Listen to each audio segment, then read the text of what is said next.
Right, well, okay, if you want to be in the video, you've got to tell us where you're all from. Saudi Arabia. Faith from Kenya. Ukraine. India.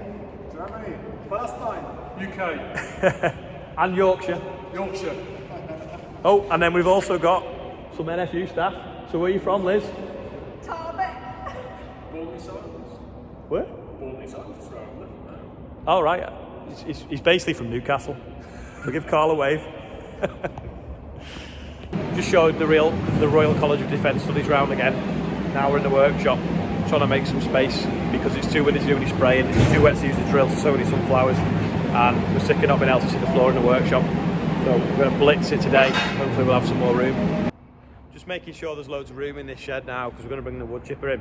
Got a guy coming tomorrow and he's going to hard face the drum.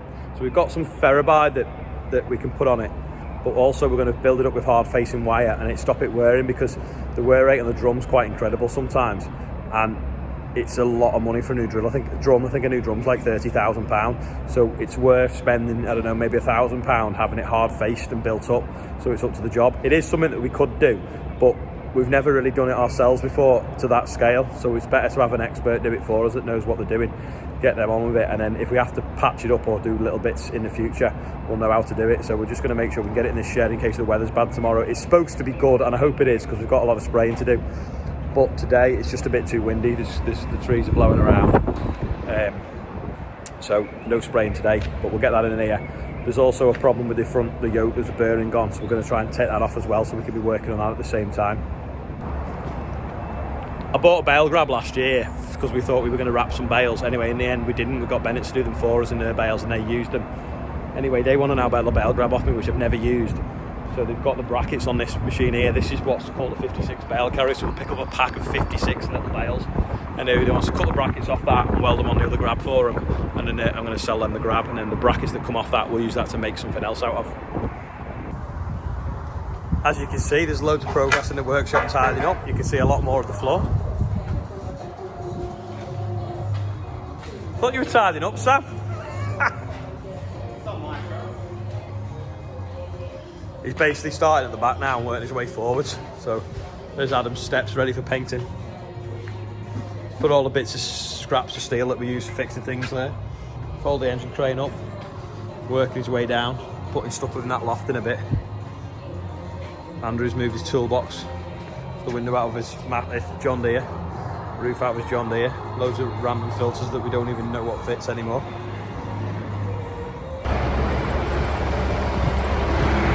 Now it's a bit noisy tracking past. Anyway, this is the chipper mover on the front of the Merlot. Buckling the plate a bit maybe, I don't know. Seems to be working. Get in the shed now, take the yoke off the top. The problem is with it being tri-axle, it takes a lot of shoving around bends. It probably wants two of the wheels taken off it, because we only ever take it around the yard, and that way it wouldn't chew the yard up as much, so it'll be so difficult to push around bends. Because we're not bothered about axle loadings in the yard, but obviously on the road it's got to have 3 axles to spread its weight properly to be road legal.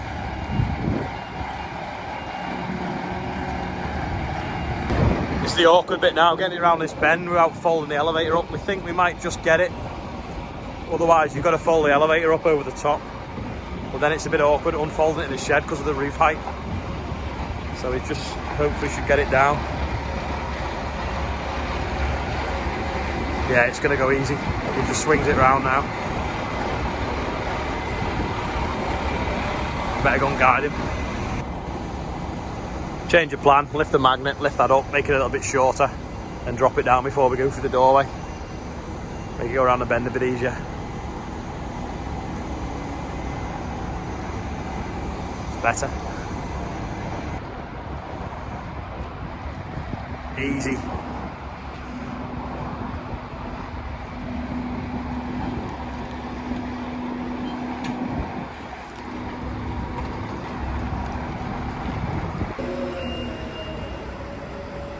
Chipper's now in the shed. Gonna now take off this bit, which is the big roller, big spiky roller that feeds the stuff, and this hood here, because this hood's worn out inside. We've got a pin to take out there at that bearing, which is actually cracked, which we replaced not that long ago. got a pin to take out of the ram, and then three hydraulic hoses that drive it, and the other pin and 2 pins this side, which is starting to come out and bent. So we'll lift that out of the way, lift this out, and we should just have the complete drum then underneath ready for welding. I would say we need to sort the exhaust out as well, because that clamp has rusted away. Just had a nice letter off the Royal Academy of Defence Studies, or the Royal College of Defence Studies, for visiting last week, thanking me. And then today I've had a gift off them, which is, can't open the box with one hand, hold on, a pen with Royal College of Defence Studies. So I think I might wear that in my top pocket when I'm going for airport security, and I might get some preferential treatment. They might think I'm like an important dignitary or something like that, maybe. It's 2 weeks now since we used the ratchet strap weed wiper. As you can see, they're totally dead now. Unfortunately, some of the grass that was smaller and hidden lower has now popped up. So that clump's dying, but this one's now not dying, because this is obviously was lower than the ratchet strap, but some of the big clumps are. So really, if we had something that would work and you went through it every few days, well, or every couple of weeks, you could knock that out again now. But at least we've knocked a few of them out. You can see the brown tufts sort of over there where it's knocked out. But there is still quite a bit in here.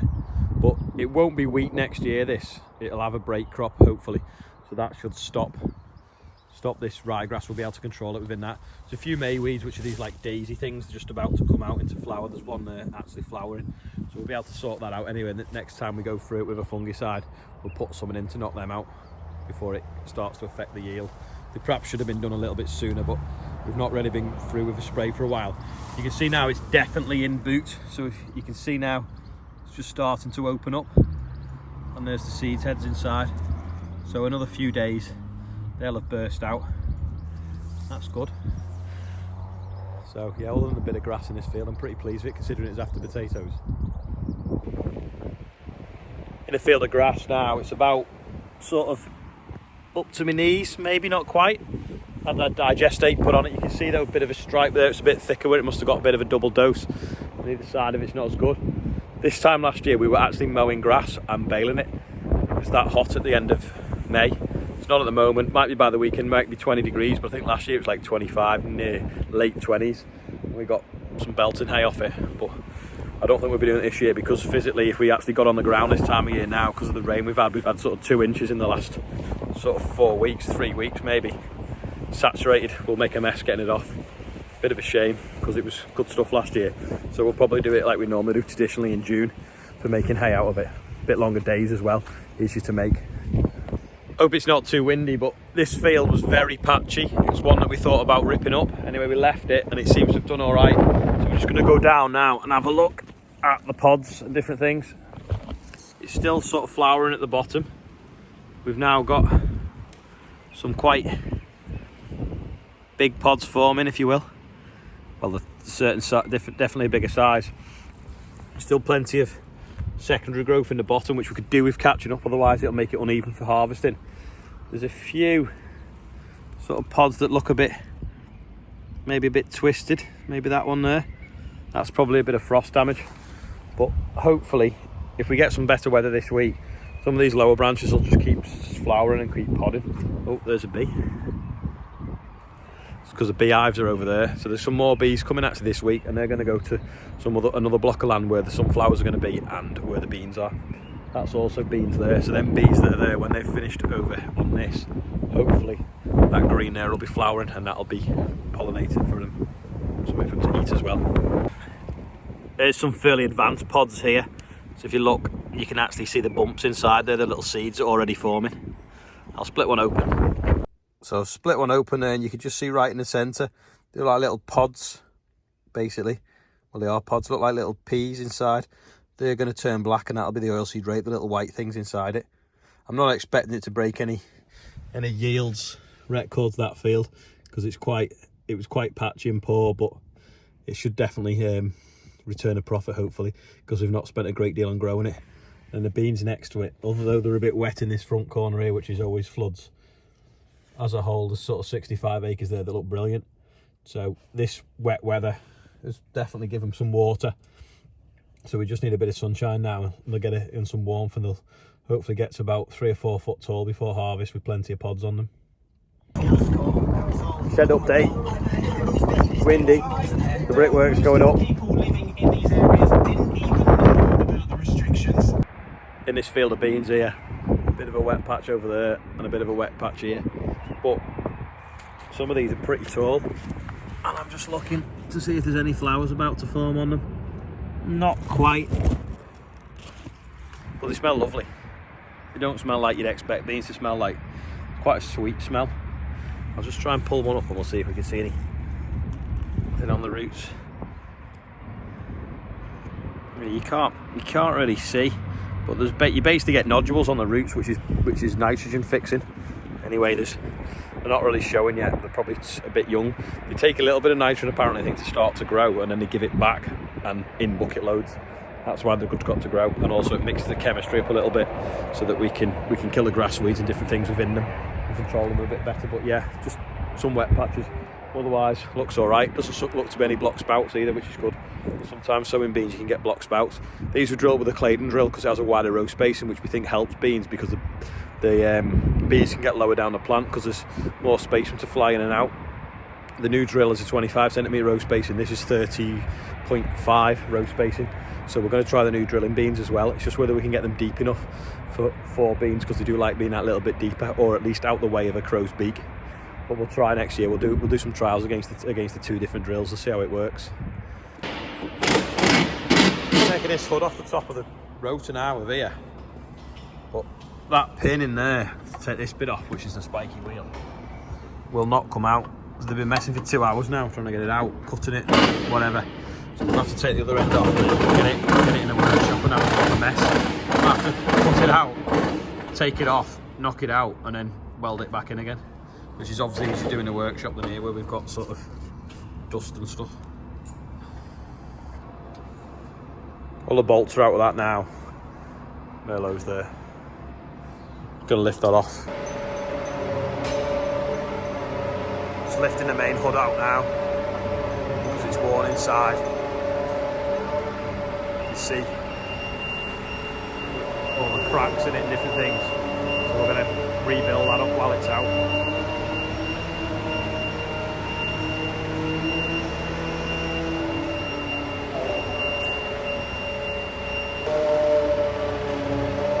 Lifting this down now.